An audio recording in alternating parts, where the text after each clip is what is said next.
Des félicitations, celles pour le président de la République, président réélu, des félicitations qui viennent ce soir de son homologue de la Côte d'Ivoire.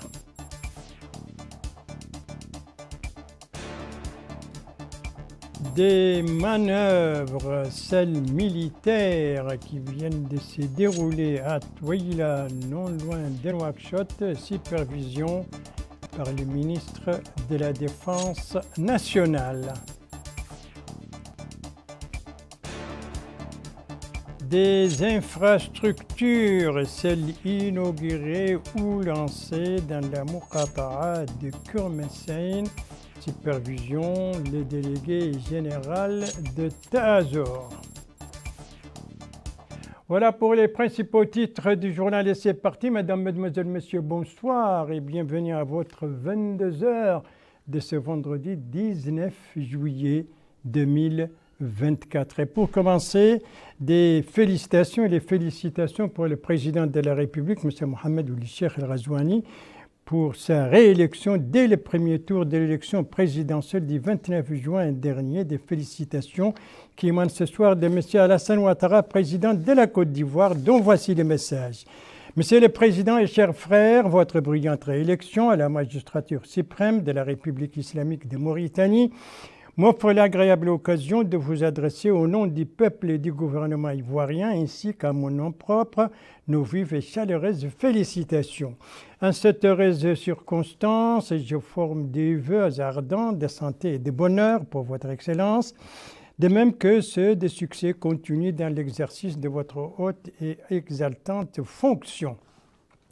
J'ai saisi cette occasion pour vous assurer de mon entière disponibilité à œuvrer toujours de concert avec vous au raffermissement des liens d'amitié et de coopération qui unissent si heureusement nos deux pays dans l'intérêt bien compris de nos peuples respectifs. Très haute et fraternelle considération, Alassane Ouattara, président de la République de la Côte d'Ivoire. Voilà donc pour cette page diplomatique consacrée à ce message de félicitations adressé par le président ivoirien au président Mohamed Ould Cheikh El Ghazouani, président réélu à l'occasion de sa réélection à l'issue de l'élection présidentielle du 29 juin dernier. Après la diplomatie et l'actualité militaire, avec ces manœuvres militaires qui se sont déroulées à Touaïla, non loin de Nouakchott, supervision par le ministre de la Défense nationale. Sur les objectifs de ces manœuvres, des précisions avec Yedali Fall. Touaïla accueille une forte logistique militaire et des hommes entrés dans le cadre des manœuvres militaires qui se déroulent sous la supervision du ministre de la Défense nationale, M. Hanan Ould Sidi, et le chef d'état-major des armées. Ces manœuvres militaires se déroulent dans le cadre des opérations d'entraînement militaire suivant un plan bien défini. Dans la salle des opérations, le ministre de la Défense suit le déroulement des opérations, et ce au moment où Saradar s'apprête à atteindre son objectif avec une précision chirurgicale.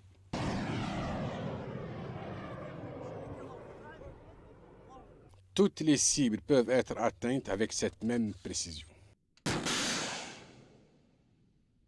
Les missiles sont également lancés. Ils peuvent atteindre leur objectif. Ces manœuvres interviennent au moment où nos forces armées et de sécurité viennent d'acquérir un excellent matériel à la pointe de la technologie militaire. Le directeur de la communication, le colonel Sidi Mohamed Ould Hadid, explique que depuis le mercredi dernier, c'est une réalité du développement et de la dynamique de nos forces armées que l'on constate. Ce développement a touché, ajoute-t-il, tous les secteurs de nos forces armées et de sécurité. Blindés, artillerie, maîtrise et toutes sortes d'armes. Notre pays est aujourd'hui sur la voie de la modernisation de notre armée, ce qui lui permet la protection de ses citoyens, sa souveraineté et son territoire. Tout cela n'est que la concrétisation de notre patriotisme basé sur le respect de la souveraineté des États et la coopération dans la lutte contre la criminalité et le terrorisme. Ces manœuvres militaires ont prouvé la performance de nos forces armées de sécurité dans un environnement peu stable et marqué par le trafic de tout genre. Avec l'acquisition récente d'importants matériels militaires, nos forces armées de sécurité continuent de se développer pour la protection de nos concitoyens et la souveraineté nationale. Avions de combat, artillerie et hommes prêts à défendre la patrie, un ensemble d'éléments indispensables pour une armée, s'ajoute à cela la foi en la mission de protection d'un peuple et son territoire. Tout cela est ici, sur le terrain. La fin de ces manœuvres a été marquée par la présence aux côtés du ministre de la Défense, du chef d'état-major des armées, par celle du chef d'état-major adjoint, en plus de hauts gradés de l'armée nationale. Voilà donc pour ces manœuvres militaires qui se sont déroulées à Touila, non loin de Nouakchott. C'est prévision aujourd'hui par les ministres de la Défense nationale. Après les diplomatiques et les militaires, l'actualité donc parlementaire marquée ce soir par deux réunions de deux commissions de l'Assemblée nationale.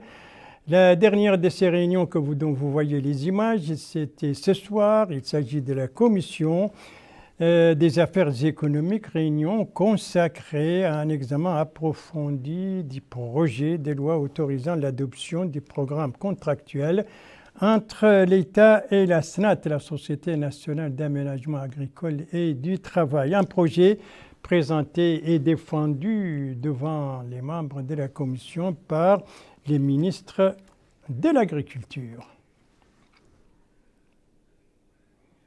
Voilà, ça c'était la réunion donc de la commission des affaires économiques de l'Assemblée nationale et c'était ce soir.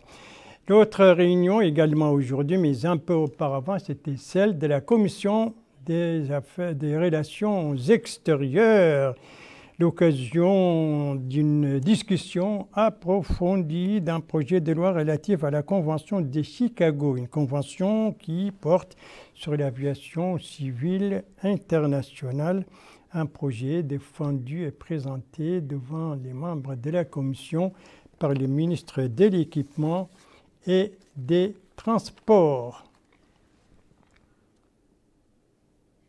Voilà pour cette actualité parlementaire donc aujourd'hui marquée par ces deux réunions, l'une de la commission des affaires économiques, l'autre de la commission des relations extérieures, la première en présence du ministre de l'Agriculture et la seconde en présence du ministre de l'Équipement et des Transports. Lui était en dehors de Nouakchott, il était au Trarza précisément dans la Muqata'a de Kermessene. Lui, c'est le délégué général de Tazor et c'était l'occasion pour lui donc de lancer et d'inaugurer des infrastructures. Alors, qu'est-ce qui a été lancé et qu'est-ce qui a été inauguré? Précision avec notre correspondant permanent là-bas, Mokhtar Baba Ahmedou, dont le compte-rendu a été travaillé en français par Abdoulaye Demeba. La localité d'Aden relevant de la Muqata'a de Kermessene est une école primaire complète, ce qui fait partie des interventions de la délégation générale à la solidarité nationale et à la lutte contre l'exclusion Tazur, érigée sur une superficie de 8100 m². Cette école comprend 6 salles de classe, des tables-bancs, un logement pour le directeur, entre autres. Le délégué général à la solidarité nationale et à la lutte contre l'exclusion, Hamourou Mohamed, a visité les différents compartiments de cette école, en compagnie du wali de la wilaya du Trarza, Mohamed Ahmed Mouloud. Le délégué général a précisé l'objectif de ces différentes installations qui est, dit-il, de lutter contre la pauvreté, particulièrement au profit des franges démunies. Ces ouvrages, souligne-t-il, sont réalisés sur instruction du président de la République. Il a aussi souligné qu'en plus de cette école, un réseau d'adduction d'eau va être réalisé au profit de 3000 voire 4000 citoyens, ce qui desservira 4 localités en eau potable. Le délégué a aussi indiqué qu'un réservoir de 100 m3 a été accompli au profit de la commune de Kermessene. Le maire de la commune de Ndiago, Bodjeloul Houmed, a souhaité la bienvenue à la délégation de l'agence Tazur. Il a aussi fait part de l'importance de ces différents ouvrages pour l'essor de cette localité. Le maire a aussi rappelé l'importance de l'école de la République. Toujours au sein de la Muqata'a de Kermessene, le délégué général à la solidarité nationale et à la lutte contre l'exclusion a posé la première pierre de la construction d'un réseau d'adduction d'eau de 13 km de longueur pour la réalisation de 80 branchements domestiques dédiés à l'approvisionnement en eau potable de la localité de Benaji et des villages environnants. La délégation a suivi une présentation des différents aspects se rapportant à cet ouvrage. Le maire de la commune de Kermessene, Cheikh Mourtahi Ould Hamidi a, au nom des habitants de la commune qu'il préside, exprimé des remerciements à l'endroit de la délégation générale à la solidarité nationale et à la lutte contre l'exclusion pour ses ouvrages. Il a aussi mis en avant l'importance de cette infrastructure pour les habitants de la commune de Kermassène. Une école inaugurée, des infrastructures hydrauliques lancées, tout cela dans la Muqata'a de Kermassène au Trarza, et c'était sous la supervision du délégué général de Tazor, et c'était bien entendu aujourd'hui.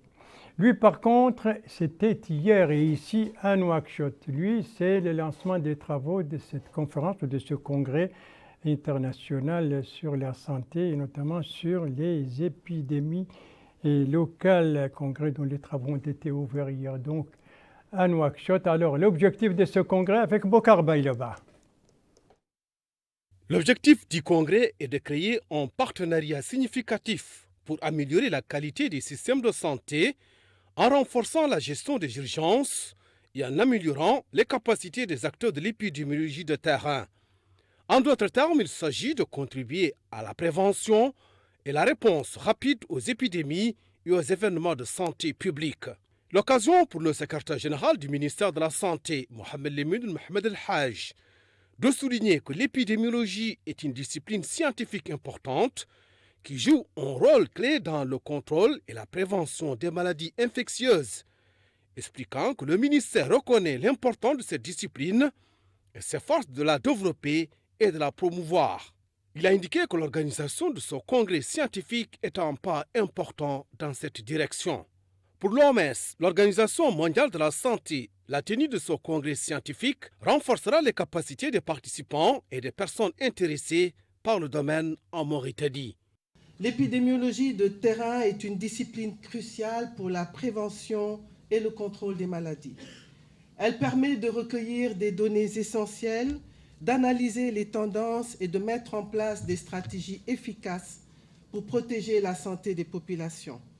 En Mauritanie, comme dans les autres pays, les défis sont nombreux, mais les progrès que nous avons réalisés ensemble sont importants, grâce à des professionnels de santé remarquables. Comme vous le savez, effectivement, la pandémie à maladie coronavirus 2019 a beaucoup bouleversé nos systèmes de santé, même les systèmes de santé les plus importants et les plus solides. Mais en Mauritanie, nous avons pu y faire face. Nous avons pu y faire face parce que nous avons des professionnels de santé, parce que nous avons des épidémiologistes de terrain.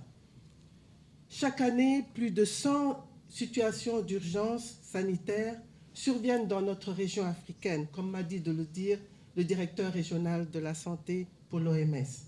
Notamment, on sait qu'on a des épidémies de paludisme, des épidémies de fièvre jaune, de méningite. Même maintenant, nous avons des épidémies de diphtérie, de rougeole. L'Organisation mondiale de la santé est fière de soutenir cette association. Et nous espérons que l'année prochaine, nous serons tous ici ensemble pour recommencer, pour faire d'autres congrès, pour partager les expériences, pour recevoir les expériences des autres pays qui font la richesse de l'Afrique. Autre allocution, c'est celle du président de l'Association mauritanienne d'épidémiologie de terrain, Mohamedou Mohamed Salem, qui a déclaré que ce congrès, le premier du genre en Mauritanie, représente une grande opportunité d'échange d'expérience et d'expertise dans son domaine, en particulier et dans le domaine de la santé publique en Mauritanie en général. Il a formulé le vœu que ces résultats contribueront à accroître la performance et la préparation du personnel national travaillant dans le domaine. Pour rappel, l'épidémiologie de terrain consiste à étudier les maladies dans leur environnement naturel. Les épidémiologistes de terrain mènent des enquêtes, collectent des données et observent directement les situations afin de mieux comprendre comment les maladies se propagent et les risques associés. Voilà, donc l'épidémiologie de terrain, tel était le thème de ce congrès ouvert hier à Nouakchott, congrès international, avec participation d'experts nationaux et internationaux. Direction maintenant le Hod Sharqi qui va actuellement à l'ère des projets générateurs de revenus, des projets qui ont été livrés aujourd'hui au cours d'une cérémonie présidée par le wali de cette wilaya du Hod el-Sharqi. Précision avec notre correspondant permanent là-bas, Ahmed Septi, compte rendu revient en français par Al-Hajj Abdallah Din. Ce paquet de projets distribué aujourd'hui par le commissariat à la sécurité alimentaire fait partie d'un ensemble de programmes de développement élaborés par le commissariat dans le but de venir en aide à la population de la wilaya du Hod el-Sharqi. Le paquet englobe 94 projets, dont 54 s'inscrivent dans le cadre du programme Vivre contre Travail. Il comporte également la réhabilitation des digues, la rénovation des puits et la clôture des superficies agricoles.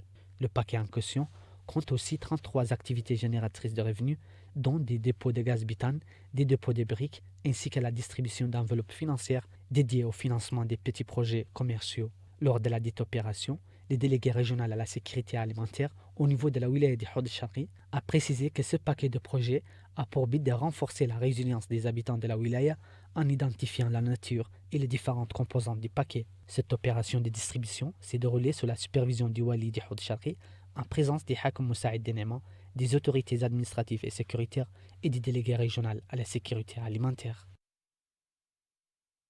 Des projets générateurs donc de revenus pour soutenir les populations du Hod el-Sharqi, et cela dans le programme de développement du commissariat à la sécurité alimentaire. Merci de suivre les JTF de Mauritanie. À la suite du journal avec d'abord la pluviométrie. 5 de nos wilayas de l'intérieur ont été arrosés durant les dernières 24 heures. Alors, quels sont ces 5 wilayas? On va les découvrir ensemble.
Le Guidimarha, le Trarza, le Brakna, le Gorgol et la Saba, voilà les 5 wilayas donc de l'intérieur du pays où il a plu la nuit dernière, aussi durant les dernières 24 heures. La Saba, justement, il y a simplement 2 localités qui ont été arrosées à hauteur de 25 mm chacune. Kifa, la capitale régionale, a été épargnée. Kifa, où les stigmates des récentes précipitations sont toujours présentes, d'où l'envoi d'équipes de l'ONAS, l'Office national de l'assainissement, là-bas pour aider à effacer donc les traces des récentes pluies. Constat donc de notre correspondant permanent Abdallah Issouvi, compte rendu revue en français par Yed Alifal. Les premières pluies qui se sont abattues sur la capitale de la Sabah, Kifa, ont laissé des traces qui gênent les habitants de certains quartiers de la ville. L'Office national de l'assainissement, en collaboration avec la délégation régionale pour la gestion des crises et catastrophes naturelles, s'est mobilisé pour procéder au pompage des eaux de pluie dans les grandes rues de la ville. Le responsable de la délégation a déclaré que les pluies ont provoqué une paralysie partielle de la circulation et que pour remettre de l'ordre dans celle-ci, ils ont mobilisé des dizaines d'hommes et 4 citernes en piste de groupe électrogène sans compter les sapeurs-pompiers. Il ajoute que les interventions ne se limitent pas aux grandes rues et grandes artères de la ville, mais touchent quelquefois les maisons. L'intervention de l'ONAS venue en renfort à Kifa vise à dégager les rues de la ville et ce dans les plus brefs délais, comme le souligne ce responsable qui ajoute qu'ils se sont dirigés vers la ville suite aux pluies torrentielles qu'a connu la ville plus de 100 mm en 48 heures. L'intervention s'explique, a-t-il ajouté, par le fait que l'accès à de nombreux quartiers de la ville est bloqué du fait des eaux de pluie. Il ajoute que plusieurs domiciles ont été touchés par ces eaux de pluie. La coordination entre la délégation régionale et les différents intervenants vise à redoubler d'efforts pour faire face à d'éventuelles crises et catastrophes naturelles. Voilà, qui fait donc à l'heure du pompage des flaques d'eau provoquées par les récentes précipitations qui se sont abattues là-bas. Pendant ce temps, un peu plus à l'est, nous sommes au Hod el-Gharbi. Le Hod el-Gharbi qui vit, lui, à l'ère des opérations de recensement du cheptel, des opérations qui se poursuivent, comme nous l'a dit notre correspondant permanent là-bas, Mohamed Bilal. Compte rendu revient en français par Moussa Ndiaye. À quelques jours de la fin de l'opération de la deuxième étape du recensement du cheptel dans la wilaya du Hod el-Gharbi, quelques données techniques ont été enregistrées grâce aux efforts des techniciens du ministère de l'élevage, des autorités administratives et différentes parties concernées par cette opération. Elle se déroule sur l'ensemble du territoire national. Sur la base de l'évaluation de ce recensement pour renforcer le secteur de l'élevage en Mauritanie, notamment au Hod el-Gharbi, les résultats déjà enregistrés ne sont que provisoire. Pour M. Yahya Oulsid Ahmed Ouliyouta, chef d'équipe de cette opération de recensement dans la wilaya du Hod el-Gharbi, a déclaré que leur équipe est chargée de cette mission, en compagnie de ses collègues. Il a ajouté que ce recensement se poursuit en respectant ces différentes étapes. Chacun de nous, dit-il, ne ménage aucun effort pour remplir toutes les conditions de cette mission à travers les zones qu'il couvre. Il respecte les normes et principes de cette opération. Pour Mohamed Oulil Imam, responsable administratif au comité du recensement général du cheptel au Hod el-Gharbi, a précisé que cette opération a débuté les 4 du mois et ensuite elle a été prolongée de 15 jours. Il ne reste, dit-il, que 4 jours. Toutes les parties concernées collaborent avec leur équipe grâce aux différentes campagnes de sensibilisation.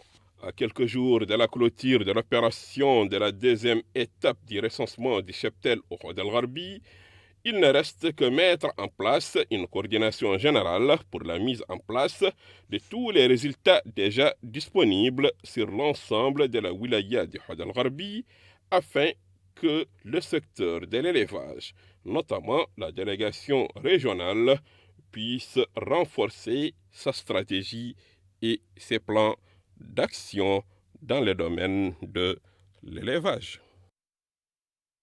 Les opérations de recensement du cheptel qui se poursuivent au niveau du Hod el-Gharbi. Au Gorgol, l'air est plutôt à la préparation de la prochaine campagne pluviale et à la récolte du riz. Correspondance de notre correspondant permanent, Mohamed Ali Saleh. Correspondance revient en français par Bokar Baïleba. L'opération de récolte du riz bat son plein au Gorgol. Dans le périmètre pilote de Gorgol 1, PPG 1, les exploitants agricoles se frottent les mains pour la campagne de contre-saison. Les rendements semblent répondre aux attentes. Et sur le terrain, les moissonneuses-batteuses sont mises à contribution sans relâche et les monticules de riz paddy parsèment les champs de ce périmètre pilote mis en valeur depuis 1977. Nous sommes au niveau du périmètre PPG1, périmètre pilote de Gorgol numéro 1. Cette année, nous avons dans l'ensemble au niveau de la wilaya, nous avons emblavé 2813 hectares de riz en contre-saison chaude. Dans l'ensemble, mais le maximum a été fait au niveau de Talhayama, fond de l'Exaïba. Donc, au total, nous avons 2813 hectares. Cette année, avant même le démarrage de cette campagne, nous avons procédé à des travaux confortatifs au niveau du PPG1 sur une superficie de plus de 50 hectares, sans compter la réhabilitation des canaux principaux, secondaires, ainsi de suite. Ce qui a permis d'ailleurs pour certains d'être en campagne cette année. Donc de toute façon, ce n'est pas un temps perdu. De toute façon, on s'engage à faire l'hivernage tout de suite. Bon, le démarrage est prévu entre le 25 et le 1er août de ce mois. Donc pour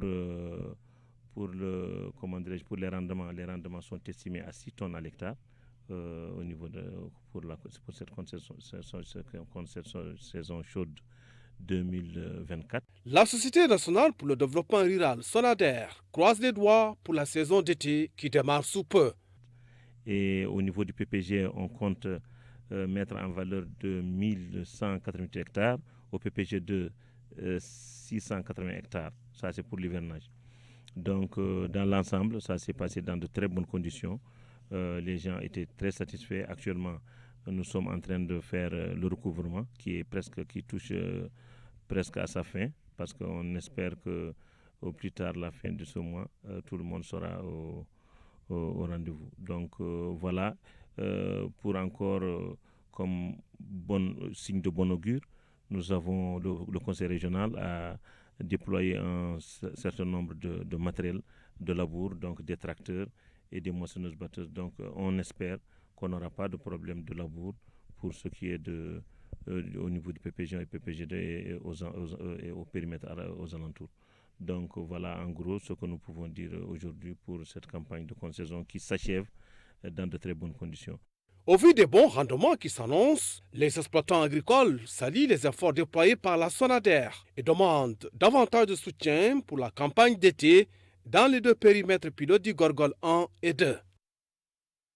Bonne récolte donc du riz dans la wilaya du Gorgol qui se prépare également à la prochaine campagne pluviale. Direction maintenant d'Akhlet Nouadhibou, une wilaya où beaucoup de jeunes s'adonnent à la culture des légumes, même sous palmier, comme on dit. C'est ce qu'a constaté notre correspondant permanent là-bas, Cheikh Hamidi, compte rendu revue en français par Abdoulaye Demeba. Des dizaines de résidents au niveau de la capitale économique du pays s'adonnent à la culture de la terre, particulièrement des légumes. La culture des légumes est leur activité de prédilection. À l'aide de ces périmètres, ils approvisionnent le marché local, la capitale, ainsi que d'autres localités. Les agriculteurs qui se sont exprimés ont tour à tour indiqué qu'ils s'adonnent à la culture de la terre. Ils demandent un appui de l'État. Chaque jour, disent-ils, on convoie 2 véhicules remplis de légumes à destination de Nouakchott. Ils ont aussi déclaré qu'ils cultivent des carottes, des aubergines, du persil et les différentes variétés de légumes. Concernant la salade, souligne-t-il, on commercialise ce produit sur place. Les jeunes trouvés sur les lieux affirment qu'ils avaient du mal à trouver un emploi, mais depuis 2001, ils ont embrassé ce métier. Ils rendent grâce à Dieu pour ce qu'ils ont pu réaliser à l'aide de cette activité qui, disent-ils, constitue leur gagne-pain. Voilà la culture des légumes qui attire de plus en plus de jeunes donc au niveau de la wilaya de Dakhlet Nouadhibou. Nous sommes le 19 juillet, la saison de la guitna bat son plein. On le constate en visitant le marché central d'Attar. C'est ce qu'a fait notre correspondant permanent là-bas, Elvara Chebani, compte rendu, travaillé en français, par Yed Alifal. Le marché central de la ville d'Attar connaît ces jours-ci une intense activité. Cette activité s'explique par le fait que la guetna a atteint son pic. La plupart des visiteurs n'ont Dieu que pour les dattes. Tout cela au grand bonheur des commerçants et vendeurs de dattes qui attendaient avec impatience ce moment. Comme le souligne celui-ci qui ajoute que c'est une période rentable et qui leur permet de faire de bonnes affaires. Cet hôte ne cache pas sa joie d'être présent à cette époque où la ville de Dakar accueille de nombreux visiteurs. Pour cet homme, le commerce des dattes profite à tout le monde. Il cite les ouvriers qui chargent et déchargent les voitures, les chauffeurs, ceux qui emballent les produits et ceux qui les vendent. Les vendeurs d'autres produits ne sont pas en reste car en général, ceux qui viennent acheter les dattes emportent avec eux bien d'autres produits alimentaires, comme le déclare ce vendeur de pain. Voilà, et c'est sur donc cette Guétra et le marché central Dakar qui connaît une intense activité à l'occasion donc de la saison de la Guétra que se termine ce journal. Merci à vous, mesdames, mesdemoiselles, messieurs, de l'avoir suivi. Merci bien entendu aux équipes rédaction et les techniques qui ont participé à sa conception. Je vous en rappelle les principales informations. Le président de la République, M. Mohamed Ould Cheikh El Ghazouani, félicité par son homologue ivoirien Alassane Ouattara, des félicitations à l'occasion de sa réélection dès le premier tour de l'élection présidentielle du 29 juin dernier.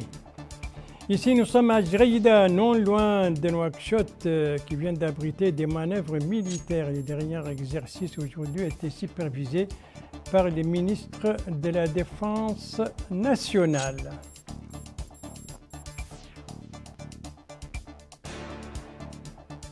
Ici, nous sommes dans la Muqata'a de Kermessène au Trarza avec l'inauguration d'une école primaire et le lancement d'infrastructures hydrauliques par le délégué général de Tazor.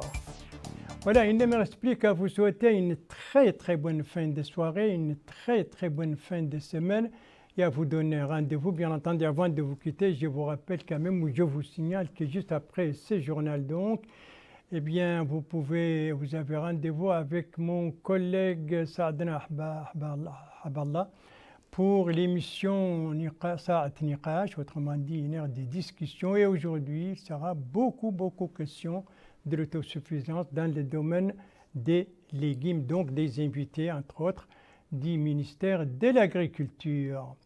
Alors, rendez-vous demain à la même heure, 22h. Bonsoir.